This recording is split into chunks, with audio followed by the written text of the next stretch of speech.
Welcome back to the New York Gun Guys podcast. My name is John. My name's Taylor. Guess who's here? Steve's here. Stevie. Hi, Steve. Say hi, Steven. What's up, gentlemen? How we Wow, doing? he said something. Wow, the He's elusive like a fucking Steve ghost. talks. I texted him. I remembered. Yes. It was like last night, possibly around 2 a.m. I sent him a text. It just says 9. It just said 9:30. What is he, a booty call? Jesus. Well, he's weird. He's like never asleep because like he'll text me at like 4 a.m. and he'll just be like, "Hey."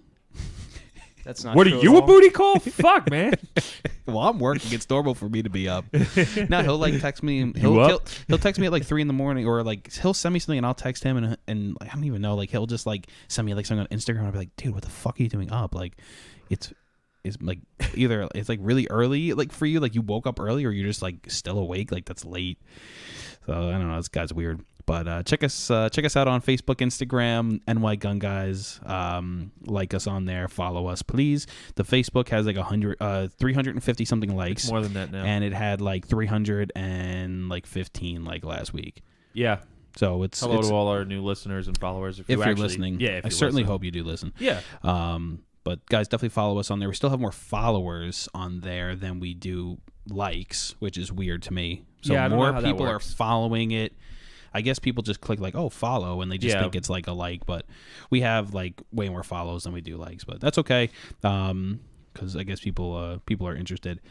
We have additional podcasts. If this is your first time, we have other episodes. I think we have like close to 40 now. Yeah. On Apple Podcasts, Google Podcasts, Spotify, Podbean. If you're boycotting any big tech It's a companies. good, pretty third-party, nonpartisan. Yeah, I haven't podcast seen anything app. weird that they've posted that's like negative. So check us out on there if you want. Taylor, what are we talking about today? Well, I figured we'd take a minute and talk about, like, maintaining your firearm and Sure. also preserving your firearm to some degree. Yeah, so this is kind of interesting because not too long ago, maybe, maybe it was a while, maybe a year ago. Okay, I put like how long do you think I've had this safe now? About a year. Probably a year, right? Yeah, Okay. about a year. So about a year ago, I got a safe, which I think we've told the story on one of the other episodes, and I put one of my shotguns in there, my only shotgun, and like 6 months later, I opened it up and I was like moving shit around. I took it out and it had like it seemed like a little bit of rust on the barrel, and I was like, oh shit. So I like oiled it up and it hasn't been a problem since. Yeah. So that's like something interesting that I didn't even think about, that I guess probably a lot of people don't really think about. And definitely. I mean, most people I would hope know how to clean their firearm, but it's just these little things, that like I never really thought to like clean, wipe down the barrel of my gun with oil, which obviously helps not have any rust issues. Right. So kind of this kind of sparked with me because a friend of mine who recently built an AR-15, and also actually his M1 Garand came in. So he texted me yesterday. He's like, I can't wait to pick it up. I have to get on that, but you I just fucking there's do. no fucking money for that shit, man. And you also have to submit for that 1911, the CMP 1911. that I actually really want. Yeah, well, I think you have to do it by March 4th, I think is the deadline. So 30 days from now. check into that. But anyway, Shit. he was asking me, what do I use to clean it? Is this okay? Is this okay? Is this okay? And I'm like, a lot of times there's like mystiques around like products used to clean your firearms or preserve them or whatever. But, I'm going to give you a little bit of my experience with it and kind of like my thoughts. Obviously, there are a ton of products out there. There's a ton of different types of solutions, and some of it seems like a little like snake oily to me, and sometimes people like swear by stuff, and then I've been seeing on Instagram a lot lately, like that spray. It's What just spray? like a one spray for everything. It's Right. like you spray it and like it like cleans everything, and it also like lubes it. Well- But I don't know like when I see things on Instagram, it kind of throws me. yes and no. I mean, sometimes, that's how people advertise it nowadays. Yeah, But that's true. it's always a trade-off. Speaking of things that are like the one wonder thing, it's like there's Yeah. always going to be a trade-off. Of Whether course. it's like a CLP, like a clean, lubricate, protect kind of thing, or if it's like a carbon cleaner and a Right. lubricant, it's like Yeah, that's what it it's never seems going to do either or great. Right, It's going to right. do both of those adequately. Hmm. So, for me, my biggest thing is, when you clean a gun, the first, like the steps in which the thought process is. Okay, first you make sure obviously the gun is unloaded, no ammunition around. You know, that's the number one thing. If you come home from the range and you got to clean your gun, make sure that there's not any ammo left in it. There's not one still in the chamber. There's not a stuck case. Whatever. Inspect very, it. very common. It is. It's even common for people who like handle guns on like a daily basis. Like it's common for I hear about it all the time. Like police officers end up having a lot of negligent discharges because they do what they have to do, whatever. They go to unload their gun and they get distracted. They don't realize and pop. There you go.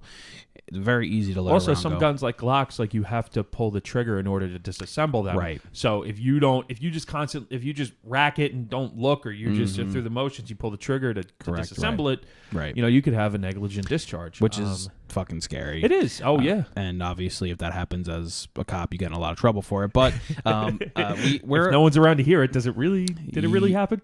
I mean, it happened. It happened, but never happened to me. Thank God. It's never going to happen. I always do a physical and a visual inspection. You know, exactly. You know, like always take a look at it. Look into the through the ejection port down. Make sure there's no magazine in there, obviously, and then stick your pinky in there and make sure there's nothing in the chamber. Right. Those are like basic things everybody should do. Oh yeah, no, of course. So, you know, after obviously the gun is deemed unloaded and safe, you know, there's really the thought process that I go through. I'm just going to tell you how I do it, and then people can chime in on the comments or whatever. I'm sure it's got to be similar. Well, it is, but some people are a little more lazy about it, let's just say, or some people are a lot more thorough. Sure. I mean, basically my thing is I want to make sure that the gun is cleaned of carbon and gunk and even old oil, depending on the type of gun. Like, let's just say I'm cleaning a Mosin, right? Because it kind of seems like what I shoot a lot of. Or, you know, even let's just do an AR-15. Let's just do an AR-15 because that's what a lot of people have nowadays. You talk way too much about Mosins. Listen, I really like them. What's wrong with that? Nothing, but it's a totally different beast, you know. All right. But I think probably more people have ARs and things like that than they do more modern firearms. Let's talk about ARs then, right? Sure. Let's talk about ARs. So, you know, you separate the upper from the lower. You make sure, obviously, before that it's unloaded, no magazine, whatever. So, you know, with the AR, a lot of your carbon is going to be in the upper receiver and the bolt carrier assembly. The lower, you just give a quick wipe out. It really, nothing really gets down in there too much. I mean, it gets a little dirty depending on how much you fire. But first thing you want to do is strip the carbon and the dirt out of the gun. So depending on the kind of product you use will determine how effective it is. Honestly, depending on the kind of gun, a lot of times just brake cleaner, like a break-free type product. Some gun products like break-free or carbon busters are just rebranded brake cleaner that you could get from your automotive supply. Certain guns with like higher-end finishes, with really like blued finishes, you might not want to use such like abrasive cleaners on. You might want to use a more gentle cleaner than brake clean, let's just say. But I mean, for me, like I said, like break-free is a really good product. It's meant for firearms. You know, you could just spray it in there, let it soak in for a bit, and then honestly, you're going to use a lot of brushes. You're going to use, I buy off Amazon, they're like long cotton swabs, like a wood handle with like a Q-tip end. Honestly, I use the shit out of those. I use a lot of Q-tips, man. Yeah, well, these are long. They have like a long wooden handle, and they're great. You get like 200 pack of them for like dirt cheap. Honestly, they're so good. They can get in up where the charging handle is. They could get in the gas tube. Nice. On the bolt carrier of an AR-15, they could get into the gas key and really clean that out. Pipe cleaners are really great. Copper brushes. Like if you have like a cylindrical copper brush, that's really great for that. But basically, like you want to dissolve and break the carbon. That's really what it is. Yeah. Depending on, you know, any gun, in older guns, if you're shooting corrosive ammunition, you need something to counteract those corrosive salts. So usually hot water or an ammonia-based Windex will work to dissolve those corrosive salts if you're shooting corrosive ammunition. So like in the case of a Mosin, for example, I know this seems kind of ghetto, but like you take some Windex with ammonia in it or hot water, depending, either or, you spray it down the barrel, let it run down the barrel, that dissolves the corrosive salts, and the same thing on the bolt head. Like if you take a Mosin part on the bolt head, you'll see that ring on the bolt head. That's from the corrosive sealer and the primers in a lot of old ammunition. So a lot of times if it just sat, and you'll just see a rust ring start to form on the bolt head. Yeah, you just want to be aware of what you're shooting, you know. Yeah, and you for want sure. to know if you have to pay extra attention to certain things. Yeah, modern ammunition like in ARs and stuff and AKs, it's not corrosive, so you don't have to worry about that. But after you break the carbon and you get all the carbon out, now your gun is going to be bone dry. There's going to be no oil. There's going to be no lubrication on it. So depending on the type of firearm you have, you have to find where you have to lubricate the gun. ARs, for example, I hear like to run a little wet with a lot more lube in certain places than others. AKs, for example, can run more dry. There's only a few places on an AK that you really have to lube, which is the rails that the bolt carrier rides on and the track where the bolt rotates it. That's it. Like, you don't have to lube it up. Really. A lot of the time you can even look and you can almost see on some of the metal parts where it rubs and stuff. Right. And for me, that's usually where I'll just put like a little dab. And certain firearms actually like grease over oil. For example, like the M1s, they say use grease. Well, historically, grease was used because when they were testing M1s, they were testing them in really adverse conditions and rain and stuff. And they found that the rain and water washed away the oil faster than it would wash away grease. So in certain parts of an M1 Garand, like where the op rod rubs on the barrel, they say use grease in that. So what type of grease? Like any kind of grease, really. It doesn't really matter. Grease is grease. Like, I happen to work in the aviation industry, and we have like an aviation grade grease, but like axle grease, ball bearing grease. What about like cheesesteak grease? Chopped cheese grease? Yeah. No. You want like a petroleum-based grease. Like, okay. You could get it at any hardware store, like ball bearing grease, axle grease. I could just picture like someone being like, "I heard it. They said any grease." I put Crisco on and I fry bacon on that lard. bitch. Yeah. But no, any petroleum-based grease, any automotive store will have like axle grease, ball bearing grease. It doesn't have to be super thick because all you really need is like a thinner layer of it. You don't want to glob it in there. A little goes a long way with certain lubricants and grease. So depending on the kind of firearm, let's just say an AR-15, you're gonna want to lube up the bolt carrier. You're gonna want to lube the track where the cam pin rotates, where the bolt head rotates. You're gonna want to rub basically the whole bolt carrier with lube. That's usually what I do. And then you want to apply. Usually, what I do is on an AR. You apply that lube very generously all over the bolt carrier, in where the bolt rotates, like I said, in that cam track where the cam pin is, and one of the things that I've always been taught to avoid as well is you want to avoid getting anything in like the hole for the firing pin. Yeah, you want to make sure, especially lube, because it can gunk up the firing pin and it can kind of like make it not function properly. That notoriously, it happens in SKSs where dried Cosmoline gets in the firing pin channel and it causes slam fires, which uncontrollable full auto. Yeah. Oh my god. Yeah, it's just you pull the trigger and it's just till the magazine runs out. And the next thing you know, you are under arrest. Well, if nobody hears it, it's just. I don't know where you'd be firing it. Unless you live in like the backwoods somewhere. Sticks, man. But how clean do you like to get yours? Because I know some people are kind of like, it's good enough is good enough, I mean, good enough is good enough for me. A lot of times, like you don't break everything down. Like you don't take your trigger assembly apart and on an AR-15 I don't take the trigger assembly apart. I mean, not. We're not just talking about AR-15s, but in general. It depends on the gun, really. It depends on the gun. I'm just trying to think. Like, for example, a lot of my guns are bolt actions. So, sure. You generally, I just give but your M1 Garands aren't. The M1 Garand, like, you don't have to detail strip the trigger assembly. Usually, you just take that out, give it a wipe down. Okay, right. And that's pretty much it. Like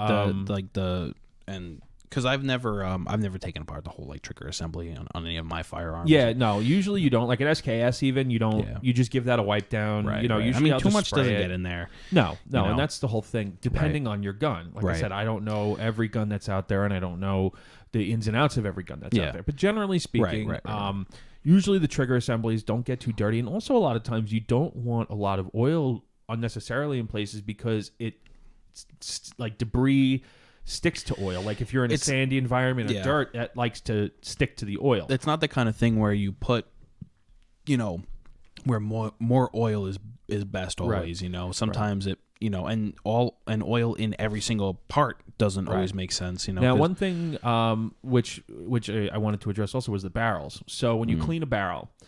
You generally, what I like to use to clean the barrel is hops number 9. I use the same stuff. It works great. You could have a rod with patches. You could have a jag with patches. I like to use bore snakes. It's just that long piece of cloth with a brush embedded in it, and you spray hops number 9 on there. You soak hops number 9 on it, and you just pull it through the barrel a bunch of times. Older guns, you will have to run patches through and a brush, like a copper brush, to really scrub it out. Yeah, I run a patch through with the hops on it. Yeah. And then what I do is I'll take a brush, I'll run the brush through like 10 times. Yeah. Then I'll push through the clean patches until it comes out clean. That's what I do on my duty weapon. It's funny. The older guns for me, it's like it's clean enough at some point because older guns, I'm never gonna get a patch totally white. No, a gun that's 100 I years old. Yeah, on a new. Let's yeah, say a new on Glock. an older firearm. Yeah, but like especially with the Glock, like especially my duty and my off duty, I take very special care to make sure I don't, and I don't detail strip everything, or everything, but I make sure like certain things are good. Like I'll make sure the the firing pin isn't blocked. I'll make sure that the everything is clean in the bore or whatever, and then I'll make sure that the I forgot what it's called, the feeder ramp or the feed ramp. I'll make sure that that's got nice and polished. nothing. Yeah, I mean, like I will brush it until it's until like I can see myself in it. To make sure as important parts, man. Like certain parts are important, and like I'll lube up the parts of the barrel where the outside of the barrel where you can see it rubs. Right, and then the rails. Also, much. make sure if you're putting anything in the barrel that it's not going to damage the barrel. Make sure that it's softer than the material the barrel is made out of. For example, copper brushes, nylon brushes. Yeah, you'd be surprised. Yeah. Make sure also that, for example, if you use a cleaning rod that's too big, the cleaning rod could be made of steel, the barrel's made of steel, and you could be jamming that in there. Make sure you're using the appropriate size brush, the appropriate cleaning rod for it. And then generally, once I'm done with the barrel, I'll run a patch with oil on it down the barrel because the oil will help preserve the inside of that barrel. Sure. It gives it a coat. And so that way, if the gun sits for a long period of time, corrosion doesn't happen. Makes and then sense. also at the end, when I'm done cleaning the firearm, I give the whole firearm a wipe down with some oil or like Rem oil. What's that? What's that stuff that I use? The stuff in the green can. Fuck, it's escaping me right now. Hickok 45 uses the hell out of it. Yeah, I don't know. God, I'll think of it. It's really good. It's plant based. It's natural. The German army used it. Not the World War II German army. The Bundeswehr. The post World War II post. They are. Oh my God, why can't I fucking think of it right now? It is driving me nuts. Wow. Hold on. He can't remember. I really, and you know what? I have cans of it. Hold on, I gotta really look this up because now it's driving me nuts, and it is Ballistol. Thank fucking God, I couldn't remember that. Ballistol. Ballistol is a product that a lot of people swear by and a lot of people use. It is a good gun cleaner to some degree. It breaks down black powder. It breaks down carbon to some degree. It's a good all-purpose. One thing I wouldn't do with it is use it to like preserve a gun long term or wipe down the stock with, because it kind of leaves like this almost like a residue, not a residue, but it's not oil, so it doesn't do things that oil does. It's kind of like a good all-purpose natural cleaner. I think it's made from like plants or something like that.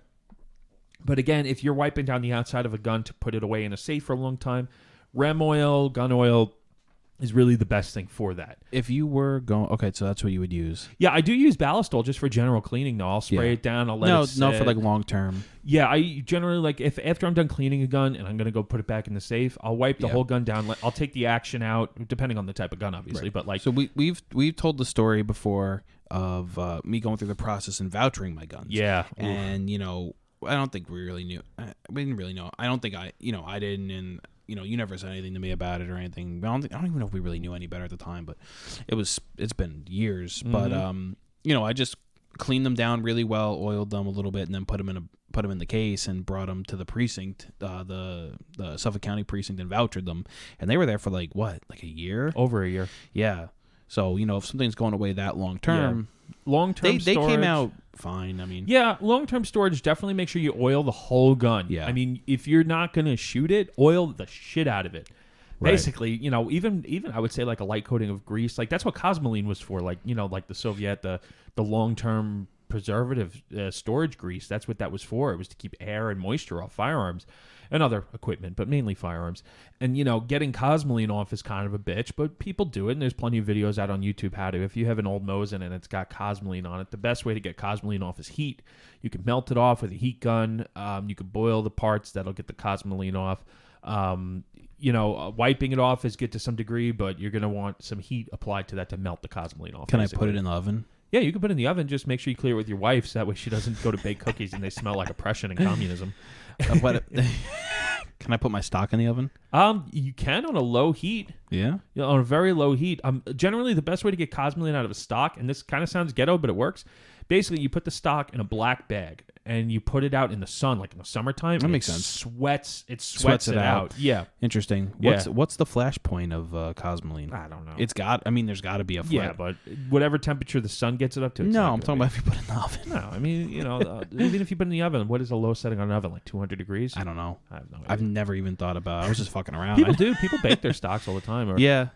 One tip that I could give to people who have AKs is when you take the gas tube and you want to swab that out.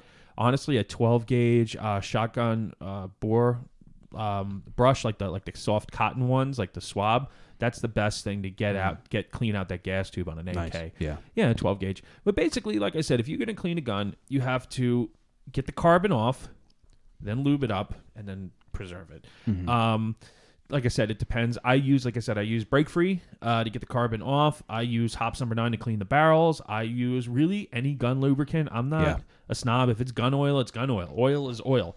There's some back in the day, like years ago, there was this product called Frog Lube that people really liked, but you had to heat the gun up, and then the Frog Lube got into the metal, and then it would sweat out. And what did it bind with the metal in a way? Yeah, it on a molecular level, it soaked into the metal or something like that, and it's weird. Yeah, but remember, if you do that with one product, you have to keep using that product. Sure, it makes sense. So for me, just generally anything that's available, that's what I use. Oils, and really any kind of rem oil, Hops No. 9. Gun oil, just any kind of oil, really. Oil's oil. Cool. Yeah. Yeah. But lard.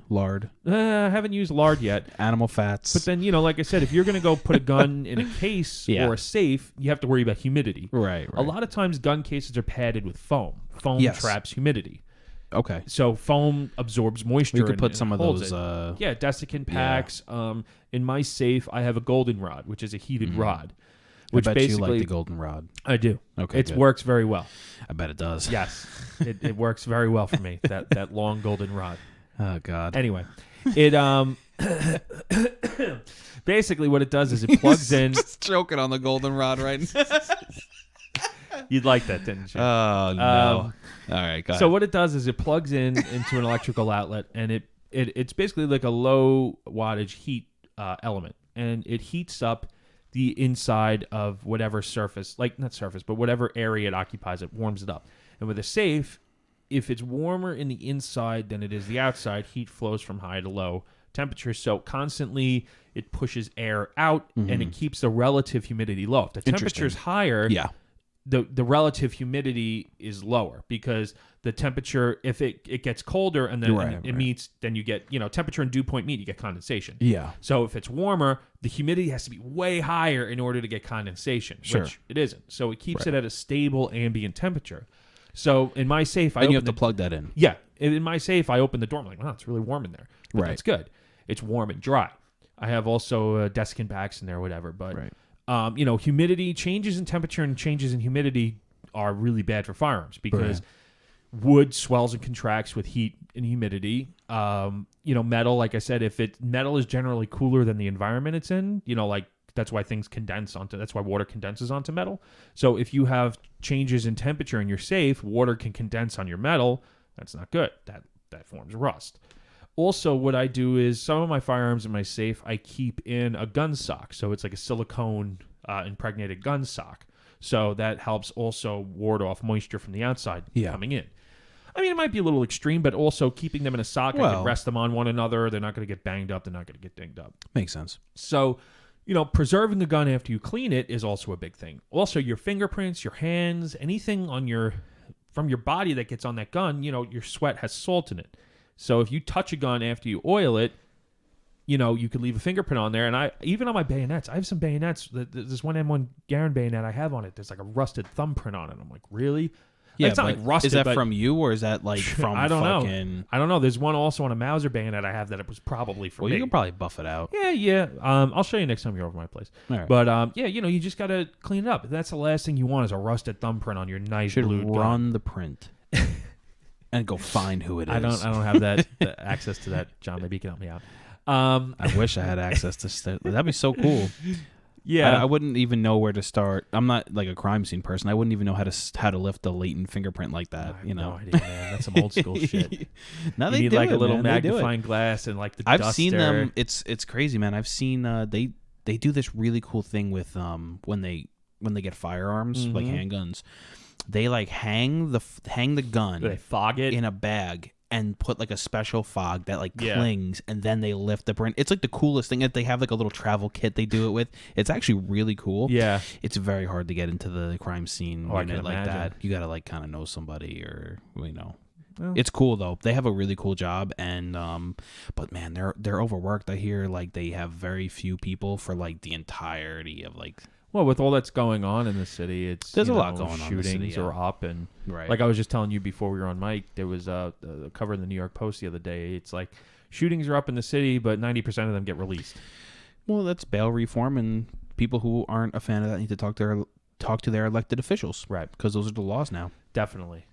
But I don't think the criminals are taking as good a care of guns as we are. No. So, Well, do you have any tips or tricks? There's really no shortcuts to take, man. I mean, it's no, actually pretty it's simple gonna be stuff. elbow grease. Yeah. One thing I do want to mention, which is very, very, very, very important, is that if you have an old gun and you're cleaning it, be careful of the finish. A lot of times, for example, rust, like to get off like rust. There's an excellent video on YouTube. It's run by the like the people that do C and Arsenal, the YouTube channel C and Arsenal. There's a sister channel called Anvil Gunsmithing, Mark Novak. He has an excellent episode on how to remove rust from old firearms and how to not fuck it up. Basically, a lot of times if you have like rust on a gun, you boil the parts, that converts the rust back into bluing. It converts it to like ferro something oxide. It's weird. Yeah, it converts the rust I guess back it's into the bluing, heat. and then you basically cart it off with like a very, very fine. It's almost like steel wool. But you could do it with steel wool and oil, like you said. Like you take rust off with steel wool and oil, Right. very gently. You gotta but be careful with yeah, that, though, you have to 'cause be you could very fuck careful. it You up. could fuck it up. So a lot of times brass brushes, because think about materials that are softer than steel: brass, Right. copper, Right. even stainless, even like quadruple lot steel wool. It's still steel, but it's very fine. So if you go to take rust off, you have to be very careful with it because you don't want to damage the finish. Yeah. When I got my M1s from the CMP and I was going through and taking off rust, a lot of times it was just a brass brush, oil, and just elbow grease and time, and you just rub that rust off with oil, and then you wipe it off, and then you keep going and going. Right. So, especially if you have older collectible guns, like think about what you're about to do to that gun. Make sure that whatever you're about to put on that gun won't damage it. Newer guns, they're a little bit more hardy. The finishes are better. Well, I mean, one thing I noticed on my my duty Glock is that on the slide, like on the outside where the striations are, it has a little bit of rust on it. But my gun is out in the elements. I mean, I've been Right, you could sweating all over it. Right. I mean, there's like, I'm standing out in the rain, like things like that. So it's kind of shit that I would expect. It's scratched, you know. Just, I mean, it gets worked, Yeah. I mean, I shoot it every 6 months at least, and then just for the department, and then like when there's ammo available and I have vacations and shit. RIP ammo availability. Yeah, hopefully soon we can get it. We just saw one of our favorite sarcasm note, please, quote, favorite locations has just raised their prices on their ammo again, and it's like, oh my god, it's horrible. But it's available and you can get it. Yeah, you can get it. You can buy as much as you want for 100 times the price. Yeah, I'm actually pulling up the picture here. Yeah, you sent me one where it was like the price it was like 22 and it was like very expensive, and I think usually you could buy a box of 500 rounds of 22. It's like $25. Yeah, it max. used to be like 25. And bucks I saw somewhere it was like 130 or whatever. It's like 600%. Yeah, so 1,000 rounds, Lake City 5.56 loose in an ammo can for basically $1,200. Well, you get the ammo can. You get the ammo can plus tax. So you're looking probably close to $1,300. Dude. Yeah. So I mean, listen. I hope people don't forget this. I hope they don't either, man. And one thing I was also going to say about the gun cleaning, like I said, you be careful what products you use on the gun, what brushes you use. If you ever are in question, maybe test out a little something on a indiscriminate area on the gun, a nondescript area, so you could see how it's going to react. Also, a lot of times, like gun cleaning solvents and oils are kind of expensive. If you want to try something out, maybe get a smaller size, try it out, see how you like it, and then get a bigger one. Cleaning kits. Cleaning kits are good for certain things. My advice would be to get, Amazon sells them in a bunch of other places. Maybe even your local shop sells it. It's like a multi-caliber gun cleaning kit, because I have all these different gun cleaning kits for different calibers, and I don't know what brush is what. And if I mix it up, I'm like, is this 30 caliber? Is this 8mm? Like, I don't know. So I saw actually on Amazon, it was a nice looking kit, and it had all the different size bore copper brushes in it. It had shotgun, rifle, pistol, whatever. It had the T-handle. So that's one thing to look into. If you have a lot of different calibers, just get a universal kit. And then the brushes are cheap to replace. Get the break free in bigger sizes that you're going to use it on all your guns pretty much. And then same thing with oil. If you like a certain kind of oil, buy it in a bigger one. Don't get the smaller one. It's not worth it unless you're trying it out to see if you like it. Yeah. Nylon brushes are great. Sometimes they have them in cleaning kits, but you can get them in bulk for like cheap on Amazon. Same thing with copper brushes. Same thing with brass brushes. Yeah. They're really good if you have a gun like an older gun with like a steel receiver and a Parkerized finish. Brass is good. It'll leave the brass on the finish, but then you just wipe it off with some oil. You know what? A tool that I think is overlooked: toothpicks. Toothpicks are good, but my problem with toothpicks is that if they break off in an area in a gun, shouldn't be sticking them where they shouldn't go. But there are some, like, because I have like a plastic pick. Yeah, I was gonna say plastic picks I like. Also, the steel dental picks are good, but the problem is the steel can scratch steel. It can scratch the finish. Yeah, I have like a plastic pick. Yeah, plastic picks are good. Also for an AR, the chamber brush is a necessity. That is the one area that absolutely has to be clean if you want a reliable AR-15. Because what happens is crap gets stuck on the walls of the chamber, and then when the case expands, it molds to the chamber, so that crap gets stuck in the brass, and then you go to extract it, and that's where you're going to have failures. Especially, like I said in the past, if you mix steel case and brass, they expand at different rates. Steel case is a little dirtier, you get a little bit more blowback over the case, through the chamber, and then when you switch to brass, that dirt is still there. Brass expands and sticks to that, and then you're going to be getting torn case head separations when you go to run it, or the case is going to get stuck. You're going to have jams. That is the one area in an AR-15 that absolutely has to be the cleanest part of it, is the chamber. All right, that's all we have time for this one, because I think we are out of stuff to say, to be honest. Gun cleaning, I mean, it's a pretty mundane topic, but put the time in, make sure your guns are clean and preserved, and you won't be disappointed when you open your safe and you're like, oh man, there's rust all over my gun. Rusted, yeah. And at the end of the day, when eventually if you go and sell them, it's only going to help. Yeah. Because you don't want someone to be like, oh, well, there's a small spot of nonsense here. No. Yeah. Okay, guys, check us out: Facebook, Instagram, Spotify, Google Podcast, Apple Podcast, Podbean. The links to everything will be in the show notes as far as the social media. And I've been posting the links to each episode to the Podbean on the Facebook, just so the people who haven't, because we have 350 people who like us, but we don't get nearly that many like views per episode. I wonder if people just say, "Oh, it's New York Gun," and then that's where they kind of stop. Well, they probably just like, it might get shared, or they come across like, "Oh, New York Guns, that's cool." Click. Yeah. So that's why I'm trying to push it out there, right? So people will realize, oh shit, it's a podcast, and then they'll click it, and maybe they'll listen to a couple episodes, but and then hopefully fall in love with our wonderful voices. But all right, guys, that's it for today. Share everything with people if you know anyone who might be interested, and that's it. So thanks for tuning in, and as always, stay safe. Thanks, guys.